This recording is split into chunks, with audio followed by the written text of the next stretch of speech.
Okay.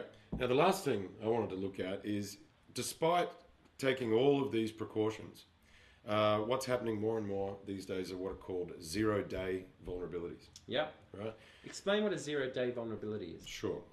It means there was a vulnerability found in a service, so something that can be exploited to access systems, and there were 0 days between when it was discovered and when it was discovered to be being used. Right. So we didn't know about this one beforehand and then patch it.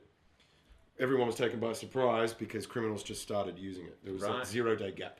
Right, that's the most deadly of all exploits is a zero-day exploit. Yeah, that's right. And a very big one that came out recently and a lot of websites are still vulnerable to. It's called Heartbleed. Heartbleed. Now, you might have heard about that in the news. Tell us about Heartbleed. Heartbleed really messed up a lot of the commonly accepted secure things. Right? It was a vulnerability in a service called OpenSSL. Right. Which we said before. Open SSL. Secure Socket Layer. Secure Socket Layer, yeah, that's right. So that's your HTTPS, that's the certificate. Yeah. And a lot of websites use it. I think it was something like 66% of the internet. Wow. So not all web servers used it, but 2 out of 3 did. And it was called Heartbleed because when you set up these secure sessions, they have like a heartbeat, right? They keep themselves alive, and it's called a heartbeat. And in that heartbeat, hackers were able to grab bits of traffic. Right. Right? And if they were lucky, they could grab a bit of that traffic that should have been secured that contained the username and password. Right? So hence Heartbleed. And massive thing. Took down a bunch of companies. Everybody had to reissue their certificates and fix this up. And I guess the point is to say that no matter what we do, IT is evolving a lot. Yeah.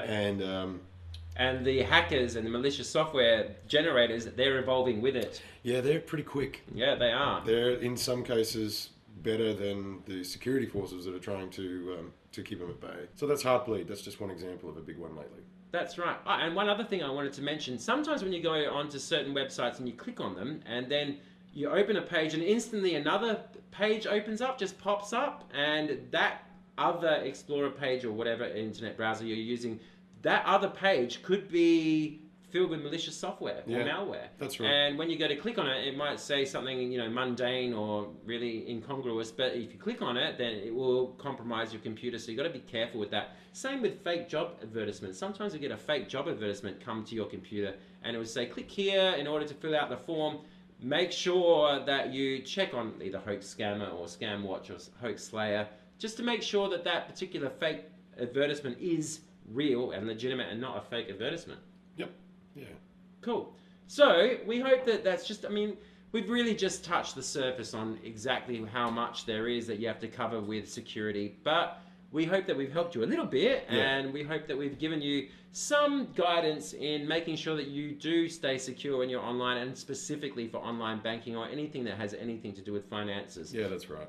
So drop us a line if you have any questions or clarifications. Yep, any questions or comments on anything we've spoken about today, or if you'd like to find out any further information, then just contact us through our YouTube channel or our Facebook page, and the address should be on screen right now. Thanks very much.